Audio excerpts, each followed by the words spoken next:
Hello and welcome to another episode of The Coder Career with me, Cameron Blackwood. Today's guest is Mattheiu Libeer.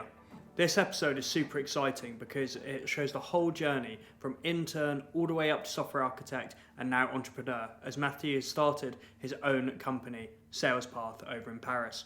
Oh, and I didn't even mention, this was all within 5 years. So listen to today's episode to really get an idea of how you can hit that inside track if you're trying to advance your career and eventually become an entrepreneur yourself. Before we jump into today's episode, I do have a couple of announcements. Firstly, the Discord server continues to grow and I'll be really keen for people to join so we can knowledge share and give each other career tips. We win together. And secondly, if you want to support the Coder Career as a brand, because remember, it's not just a podcast, it's a whole content creation network and eventually a platform to get a job. I've also opened up a Patreon page. Please don't feel pressured to signing up for this, but if you want to take part, you'll help improve the production value of this podcast and speed up the development of the jobs platform as well. There's a litany of benefits on there, and if anyone's got any questions about it, please reach out to me via LinkedIn or Discord, and I'm happy to provide more information. But for now, it's time to grab a coffee, push your commits, and enjoy the show. Hey Mattheiu, thanks for joining me. How are you doing? I'm doing fantastic, thank you. How are you? I'm not bad, thanks. I'm not bad. Just saying off air how it's been a good 3 years since we've properly spoken. So good opportunity to get chatting again, especially in such an exciting time in your career. So for listeners who haven't come across you before, or maybe haven't seen you on LinkedIn, what do you do? What's both your day job and what are you now moving into? Do you want to say a bit about yourself? Sure. As you said, 3 years ago, we were working in the same company, which is Talent.io. A lot of you probably know about it. It's a recruitment platform, and I was the first software engineer for that company. I joined as an intern, 6 or 7 years ago now. So I've grown in this company, and now, a couple of months ago, I finally decided to leave the nest and spread my CTO co-founder wings to launch a new startup. What we're really going to hear in this episode is literally the journey from intern to CTO. So that is already the podcast title that I'm going for. So I'm sure there'll be a lot of value in this episode, especially for people with the entrepreneurial ambitions. So the way we like to normally warm things up on TCC is some quick fire questions. Obviously, I've fired those over to you in advance. So you have the developer edition ones. What was your first ever computer is question one. The first ever computer was probably when I was 13 or 14, mostly for homework and gaming. Nice. And my first developer computer was provided by Talent.io, my first employer. Very nice. And what kind of games were you playing on that first computer? It was a long time ago, but I used to play Baldur's Gate for the nerds out there. Oh, nice. Trackmania. I've done a whole lot of Trackmania and a couple others. Nice. But these days are over for me. Yeah, it's pretty much over for me as well, sadly. The worst part about being an adult is the fact that you have the money to afford games, but you don't have the time. So I'd love to put some serious hours in. It depresses me when I look back on Steam and just see the hours played that I had in certain games. And then nowadays, I could never, I could barely even play one without feeling guilty for wasting time. As I say, you don't have the time. You should take the time, but I decide not to take the time to play video games these days, even though the COVID pandemic helped me get back into the games a little bit. I finally played The Witcher and Portal. It's the other good thing about being a busy adult as well means that you can play games a couple of years behind, so you don't need to keep your computer 100% up to spec, and you can buy the games when they're on sale. That's a little tip I found for helps me cope a little bit. And what about in terms of tech itself? We did work together in the same company, as we said, but obviously you were over in the Paris HQ and I was over in London, both great tech cities. Would one of those be your favorite tech city, or is it somewhere else? Well, I've never worked in London. I've been there a while, but I've never worked there. My girlfriend used to work there, and from what I understand, the culture is very similar in startups. So you'll find mostly the same kind of people, same kind of job. So I guess it boils down to whether you like the city or not. For me, I'm pretty sure I'd be happy in both. I would say what pushes it over the line for me is the food in Paris is much better than the food in London, and also as well the fact that I believe it's the law you can't eat your lunch at your desk, and that's what I always liked when I came over to work in the Paris office was how lunch was a really social occasion in French offices, which I thought was cool. Yeah, well, if you value a 1 hour and a half break at lunch, for sure come to Paris, not London. Yeah, absolutely. If you fancy a Tesco meal deal at your desk while you're answering some emails, then come to London. But and what about when you're not on lunch break and you're getting down to some code? What type of music do you like to listen to while you work?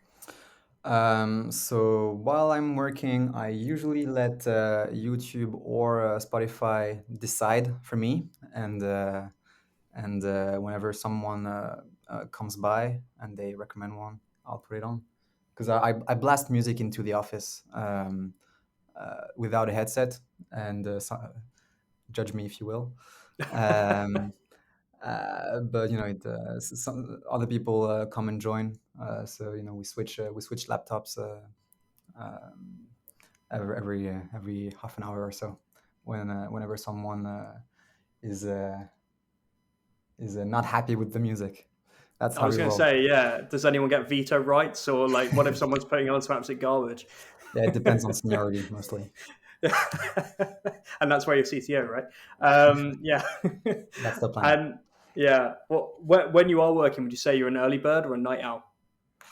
Definitely a night owl, by some margin. Like if I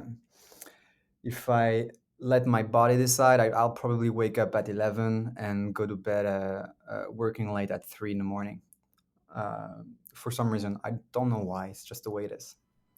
Yeah, it's definitely more common I found as a developer to be a night owl. I originally was, but I think I officially have shifted now back to over to early bird. But yeah, it took me a long time to gradually shift over. But yeah, I feel like a lot of devs tend to do their best work at night. I occasionally get on an absolute mad one and code until like 4 in the morning, and then I throw my sleep cycle out of whack. But that's the best code I've written ever. So yeah, I know what you mean. And what about before you wanted to become a software engineer? I mean, unless you wanted to do that from a very young age, what was the first job you wanted when you were a kid? Right. So I don't have a good answer for you on this one. Um, so uh, I was a math nerd for a long time. So initially, once I got into the Centrale or French school, the natural path was to go towards finance, so to become a quant. That was the logical path. But then things shifted, and people with math skills got more and more into data science. That was a new opening for this kind of skills. So I got into that, and the plan was to do that. So maybe do a PhD and work for DeepMind or whatever. But and that's where my journey changed. Talking with data scientists, they all said that you want to start with a software engineer internship because you will need it. You'll need the coding skills. So I did that, and I never left. Very nice. I think this is often it's often the case, and that leads me really nicely into my first proper question, so to speak. Is you've already explained a bit about how your journey into tech started. Do you want to go into a bit more depth about that process of going off to university, studying, deciding, getting that first internship at Talent.io, learning Ruby on Rails? Like, there's a lot to unpack there. How did that all happen? There is. So um, the thing in the French school system is that there are some really good schools, and employers are pretty much uh, don't care about your current skills, but their thought process is that if you come from this school and you're motivated, you'll learn the job quick enough. So that's what Talent.io did with me. I had coded a little bit for school projects, but that's it. But they trusted me with uh, building a lot of what makes Talent.io. So that's how I got the internship, mostly through the school. And then, so you want to talk about how I got into Ruby on Rails, which is the framework that we use. So that's the tech stack that Tantia was using, and I have a strong stance on the technologies that the developer uses. I think it really doesn't matter that much. Most of what you learn is tech agnostic. So, for instance, I'm hiring right now, and tech is my last criteria. I agree with you on that point. I think at the end of the day, all programming fundamentals, no matter the language, are the same. And I always find it surprising when companies rule people out based on the fact that, particularly if it's a more niche one. I mean, Ruby on Rails is obviously mainstream, but take something like Golang, which only has had major popularity in the last couple of years. Like people being ruled out because they don't have Golang experience. When say you already know, like how to write a loop in Python, like what the problem is. It's not exactly hard to research the syntax of the new language. So I agree with you for sure on that. And I'll go even stronger on this. I tend to think that good code should look tech agnostic. Like, for instance, on Rails, there's a lot of magic parts or dark magic that you can use.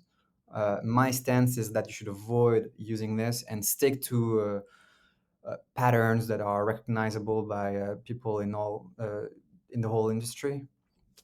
So I favor those patterns instead of powerful but hard to understand magical bits of the specific framework you're using. Absolutely, yeah. It's always good to think about what would someone in 5 years' time think if they came across my code and they didn't have the specific domain knowledge. Like you can have a very nifty solution, but sometimes people get so caught up in like playing what's that they call it, code golf, where you just try and make the solution tiny and super concise and using some elaborate solution when actually if you go for the most common design pattern, I guess would be the word for a solution, then it's the way forward, and Yeah. I totally agree. And that leads me to my next point, which is that initially in my Ruby on Rails journey, a lot of the difficulty, I would say, was to separate in my mind what's Rails specific and what's common with other languages. And it took me a while to get to the stance that I just explained. So when you start, I think we have a tendency to consider that everything has been designed by much smarter people uh, before you, and that you should stick to whatever you see in the frameworks or documentation or whatever your peers say. So it takes a long time to forge your own opinion and have a broad view of the main concepts of the code base. Mm. And actually, it's something that's maybe important to consider for us in this conversation is that a lot of people are thinking about they're actually in the process of learning to code right now, and maybe even so early on where they're trying to pick their first language. Would you say Ruby on Rails would be a good pick for someone if they were learning in 2022? I think it's still very relevant. It used to be more relevant, I think, because these days JavaScript has taken such um, a big part of the ecosystem. But yes, Ruby, you cannot go wrong. It's quite similar to JavaScript now. The latest additions to JavaScript, ES6, actually copied a bunch of structures from Ruby. So it's quite similar. You just change the functions with blocks, and the language looks the same. Yeah, it's very close to plain English as well, isn't it? So if you're Yes. perhaps if it is literally your first programming language, it can be, even if it's not something where you intend to use it forever, it can be a really good one to learn as your first one. Indeed, and yeah, I could probably show most of my Ruby code to my mom, who doesn't code at all, and she would get it because it's so close to English. Brilliant. And one additional thing too is that Ruby, so it was designed in the 80s, I believe, by Matsumoto, and the plan was to design a language that makes the developer happy. So with that in mind, you should be happy if you start with Ruby. Hopefully, yeah, yeah. I mean, I've only had limited experience with it, and yeah, it is fun and easy to write, particularly the beginning points. And I was going to ask you as well, because I think I used Codecademy for my basic Ruby stuff. Is there any resources you'd recommend people learn, like maybe anything you used early on? Yeah, so I I think I'm definitely not alone, but it's not what I usually see. I tend to like books about programming. I think it really forces you to get deep into the details, instead of letting yourself be guided by a massive online course. So I like books a lot. There's one book about Ruby, which is called Meta Programming Ruby, uh, and it goes over the nifty details of Ruby. Most of the things that you see in this book, you should probably not use, but once you've built that knowledge, you're basically vaccinated against any Ruby. So that's a good resource. And online there are yeah, courses about Rails. The one I did initially was Rails for Zombies. Um, and yeah, I have a bunch of resources for other languages than Ruby, but it might take an hour. Well, if you've got any in particular that you think of afterwards, just ping them over to me, and I'll get them down in the description for our dear listeners. And in terms of your progression, we've talked about getting that first internship. You've been very humble in how you haven't explained how quickly you rose through the ranks and how highly regarded you were and still are at Talent. What was your strategy to upskill so rapidly and take on more responsibility? Do you think there was any secrets you had, or how would you advise someone to do that? So it's a lot of work, for one. Um, so yeah, I think initially what motivated me was the imposter syndrome. And since then, I found that the imposter syndrome is huge in this industry. Um, like pretty much everybody has it, and you're gonna meet people with 5 years of experience who have worked on 10 different projects using 5 different stacks, and they'll still have that syndrome.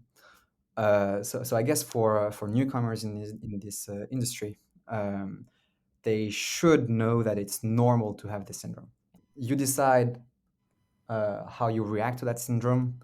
My reaction was, man, I should really get up to speed, and so that's what I did. I also had a I also got very lucky because when I joined the same day as another full-time software engineer, and two of the co-founders were tech profiles. So essentially, I was the intern with no experience, and three mentors fully dedicated to just myself. So I had every opportunity to go to them and get feedback, and they would recommend resources. So I was very lucky on this one. And equally at the same time, though, this brings me back to one of my favorite quotes. Gary Player, the famous golfer in the 90s, said, the harder I work, the luckier I get. And actually, having the tenacity to internally network and utilize the people that you're working with, you say it's luck, but, it's a skill to actually be able to accept feedback and request feedback and do it well. So it's a good point where, a lot of people don't realize actually some of the greatest resources they have to improve themselves are their own teammates and their own leadership. So yeah, I totally agree. And getting mentored, be it internally or externally, is one of the best ways to upskill rapidly, for sure. Yeah, without a doubt. And then it doesn't count for everything. Obviously, everybody has its own motivation, is willing to work extra hours or not. Um, so personally, I was, which probably explains the short time needed for the big ramp up at the beginning of the career. And I think that, well, you talked about how highly I was regarded, so thank you very much. But I also think that the opinion that your peers are going to have on you depends a lot on your first month. So yeah, if you're going to put the extra hours at some point, put them at the beginning, would be my advice. Yeah, absolutely. And again, this is actually a weirdly specific piece of advice because it's something I learned.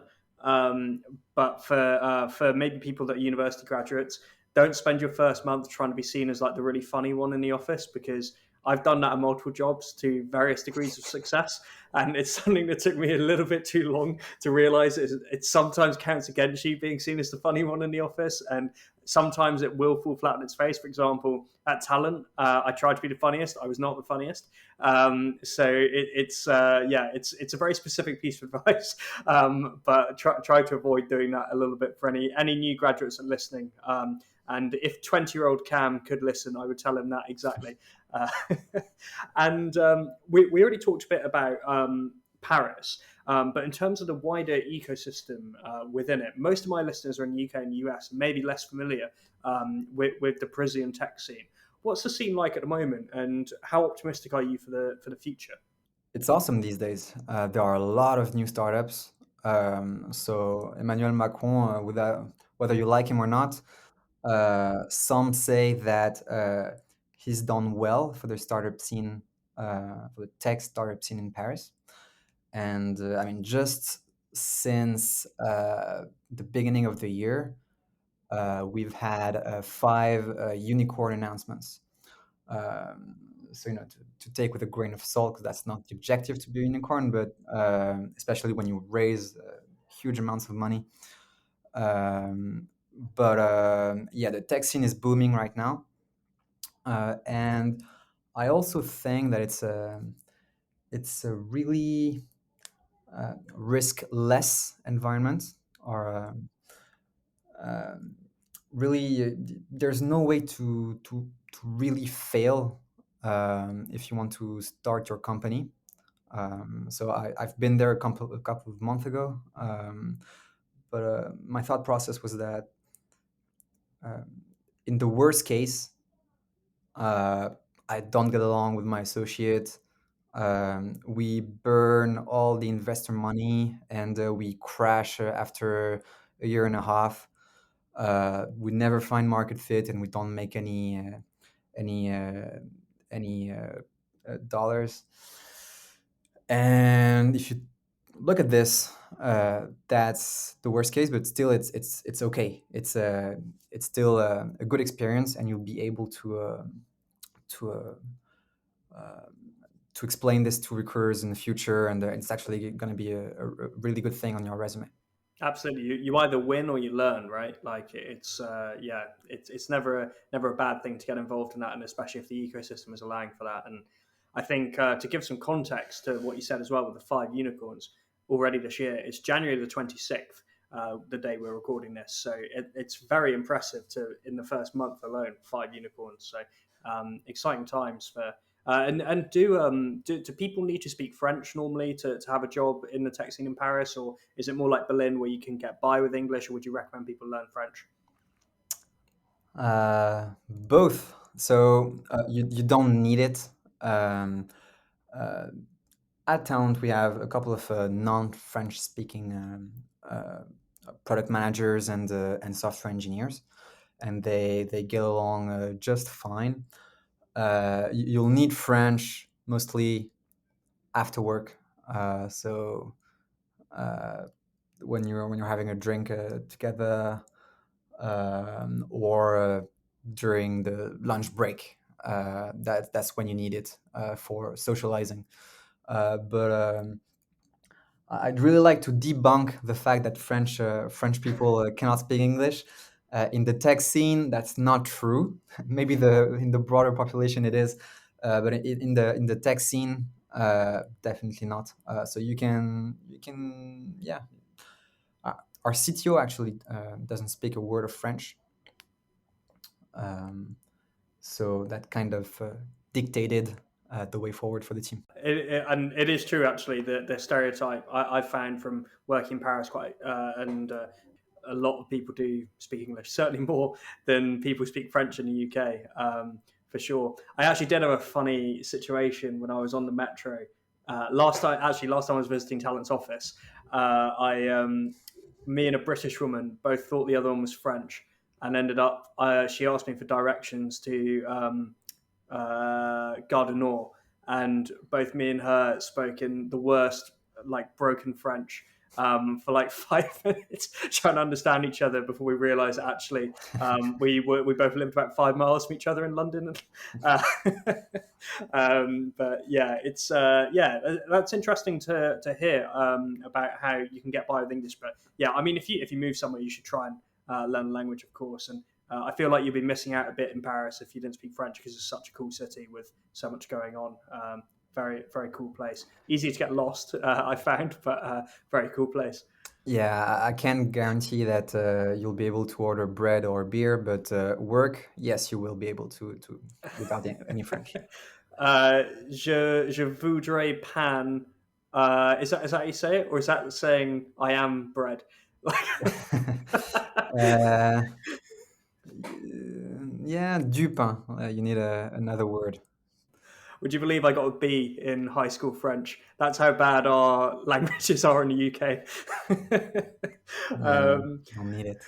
yeah, and so if someone came to you as a new grad, either from a boot camp or university, whether they were in Paris or London or Mhm. here in Edinburgh, what would you advise them to do in 2022 if they want to be a developer and advance their career rapidly? Um, well, there's a lot to uncover. So, do you want to focus on the bootcamp use case or not? I think it would be really interesting to hear about both, because obviously you came from the university side, but then you've hired and mentored people who came from the bootcamp side. So I guess you've seen both. Yes, I've seen a bunch. I've seen a bunch of people coming from boot camps, and I've seen great things and less great things. So the thing is that the boot camp usually lasts for what, 3 months at most. Yeah, 3 months, some even 7 weeks. Right. So the new hire is not defined by these 3 months. They're defined by everything that came before that too. So, for example, I've seen well, fresh software engineers who had a background in engineering, who had hard math and physics skills, and after the boot camp, they killed it. I've also seen business profiles from good French business schools kill the boot camp and kill the beginning of their career. So kill in a good way. And I've also seen bootcamp graduates maybe not fail, but be below expectations at the beginning of their career. So really, the flag bootcamp doesn't tell you that much about the hire. Um, yeah, you have a lot to prove when you just graduate from bootcamp, and well, the question is, how do you prove that? So either you find the right opportunity, so somebody's ready to give you that chance without any experience, or internships are a good way. I think you did one after the bootcamp.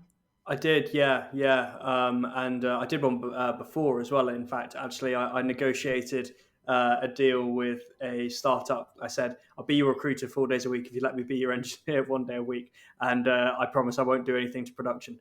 Uh, And yeah, that's a great strategy. Yeah, a good friend of mine also changed careers to a boot camp, and he's doing an internship right now. And I'm strongly considering giving him a call and try to recruit him in a year or so. Yeah, that sounds exciting. Gives the hope for bootcamp grads as well. And it's yeah, as long as a lot of the time you're hiring for attitude. I think speaking with my ex recruiter hat on here, with bootcampers, you hire for the attitude and understand that it's like an investment. You can't expect someone to be able to conquer the world when they've just come out of it. But if they're willing to learn and as we mentioned earlier, accept free feedback graciously and seek out where you can improve, then it's like finding finding a diamond. So yeah, absolutely. And we've talked around what you're working on at the moment, but we haven't actually addressed it. So tell me, what's SalesPath? Give me the elevator pitch. The elevator pitch. So SalesPath is the name of the new startup that we're launching with my business associate, business and product. So SalesPath is in the sales enablement industry. So maybe you guys are familiar with this term. Basically, sales enablement is what allows sales teams to be as productive as possible. That's the gist. And so what we do is that we allow sales teams to manage their what we call their playbooks. So the playbook is the set of all their elevator pitches. And the thing is that the product that you're going to sell as a salesperson depends a lot on who you're talking to. So it might depend on the industry, the size of the company you're pitching, whether you're talking to the CEO or the CFO or anything. And this is a whole lot of information that's usually lost somewhere between sales teams and gets lost, or could be very optimized because the best salespeople have that knowledge while the tail doesn't. So we built a platform to materialize all this information and allow sales teams to collaborate on this playbook. And the idea is the big idea is to use collective intelligence to make that playbook evolve in a good way. How's the experience been of being a founding CTO? Must have learned a lot already. Yeah, so you'll also get that imposter syndrome. Whenever you start something new in this industry, even after 10 years, I'm pretty sure you'll still feel it. So it's quite a strange journey because you feel very confident on a bunch of subjects, but there are a whole other bunch of things you've never touched. Like, for instance, building the very basis of the infrastructure. That's something that you will probably not do during your first jobs as a software engineer. uh, and there are so many decisions that you need to take. Where are you gonna host your project, AWS or anything else? How are you gonna manage it? Is it gonna be Terraform or manually or another infrastructure as code tool? What language? How are you gonna organize your front and your back? Is it the same framework or really two different apps? How do you organize your repos? There are so many decisions that uh, you'll have touched on them during your first jobs, but if you haven't started a project from scratch, um, you'll need to get into them. Yeah, it's a lot of things to think about, and I can imagine the jump of like, take my day for example. There was a bug in some legacy Redux like tool that I had to fix, and that was just all I was looking at all day, just some Redux stuff. Whereas you've probably fired off about 12 different things. You're having to think about the architecture and having to think what will this look like in 5 years' time. I guess it sounds like a very interesting challenge, and I'm going through the very early bits of that with Coder Career at the moment with the jobs platform. And I kind of can relate to even trying to pick a cloud platform is hard enough, let alone all the infrastructure and everything. So Yeah, yeah, that's one of 100 decisions that you need to make in the beginning. I really felt this uh, overdose of decisions. That eventually you get there, but that's a lot to take in during the first month. And I would encourage anybody uh, who's a couple of months into their software engineer careers to try that. Try building a project from scratch and host it somewhere. It's gonna you're gonna learn so much. absolutely. And actually, someone who was on a few episodes ago, Christian, who is he's a developer himself, but he also has a business where he mentors people that are self-teaching. So instead of going to boot camp, you work with him basically. And he says that one of the ways he's found that students he works with can stand out is by creating something that is a full-on, full-stack, commercially viable, application, because it's all well and good building a to-do list or the weather checker and all the classics when actually, like you say, you can go out there and build something that would be fully commercially useful, even if you don't officially launch it. The experience you'd gain from that is unparalleled. And I mean, if someone's maybe a little bit further along and they've been working on something on the side for a while, you've obviously recently gone through that decision where you've decided to take the leap. How do you know when that point is, and what advice would you give to people who are thinking about trying to hit that point? That's a very good question. So I think you'll never feel ready. Um, I certainly didn't.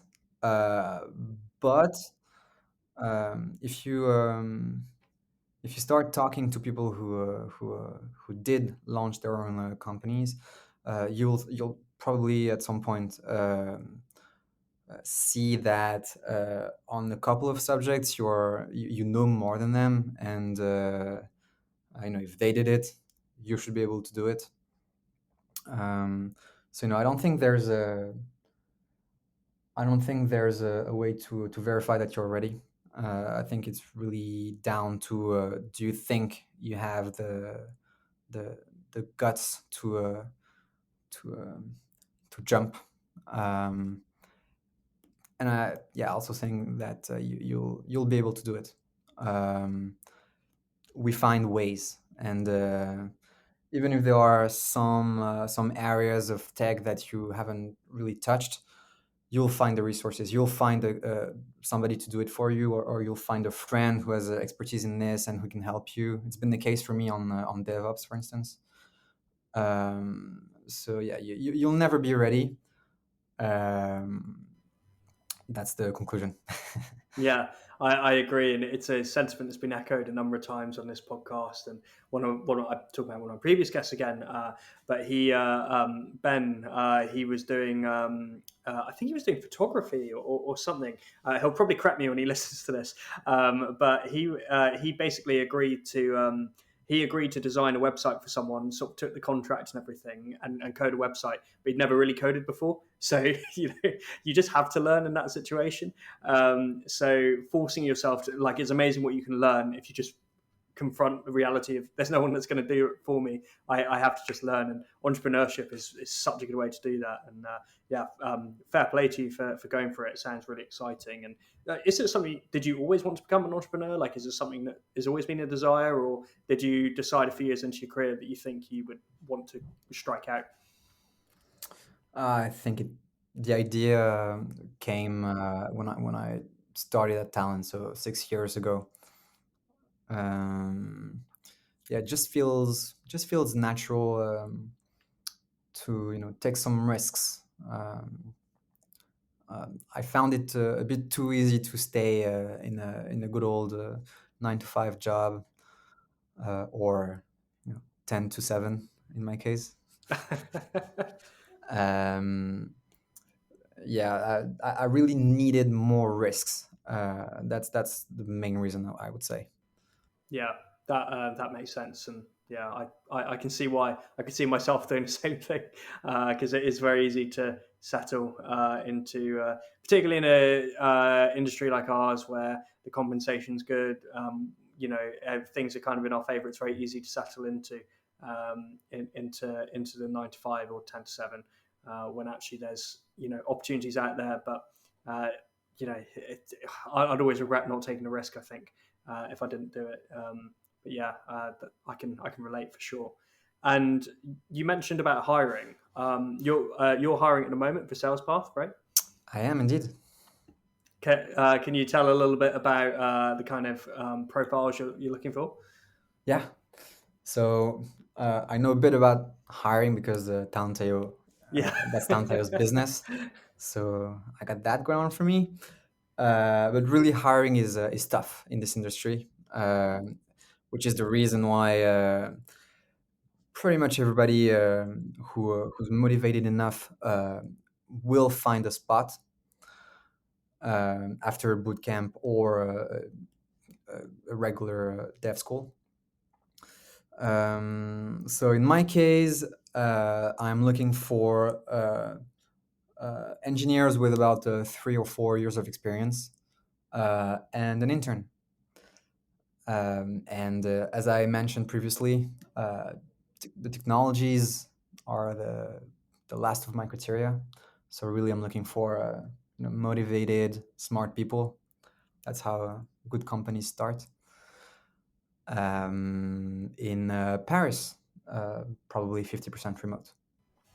Very exciting. So, all my French listeners, please do check it out, and all the links will be in the description. So, obviously, I imagine sales path is the vast majority of what you're working on at the moment.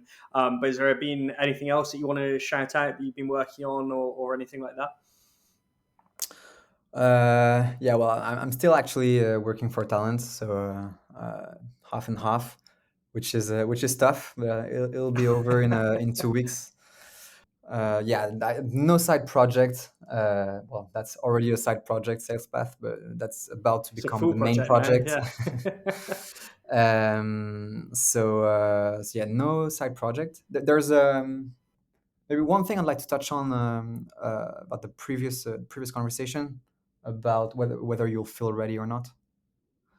Um, so for newcomers in this industry, you'll find that it's huge. Like the number of things that you need to learn is huge, and you'll never know everything. The tech industry is a pyramid with many layers, and when you come out of a boot camp, you know a tenth of the top layer, and as you progress, you'll get broader and deeper into the pyramid.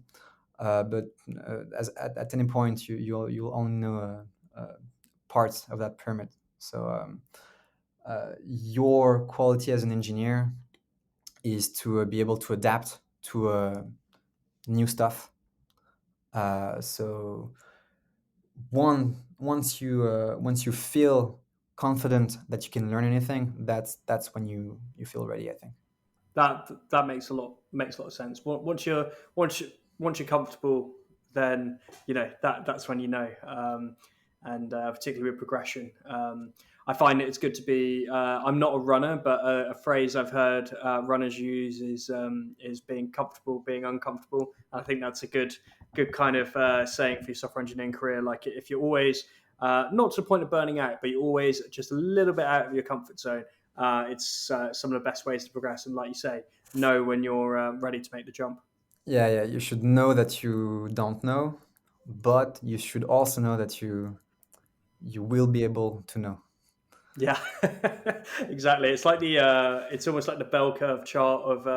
I mean, it's not a bell curve, but the way it looks of what you think you know versus what you don't know. And as someone who's now mid-level, I guess I'm in the most arrogant portion where I think I know everything, but a senior developer knows what they don't know, and a junior developer knows what they don't know. Is the Yeah, stereotype.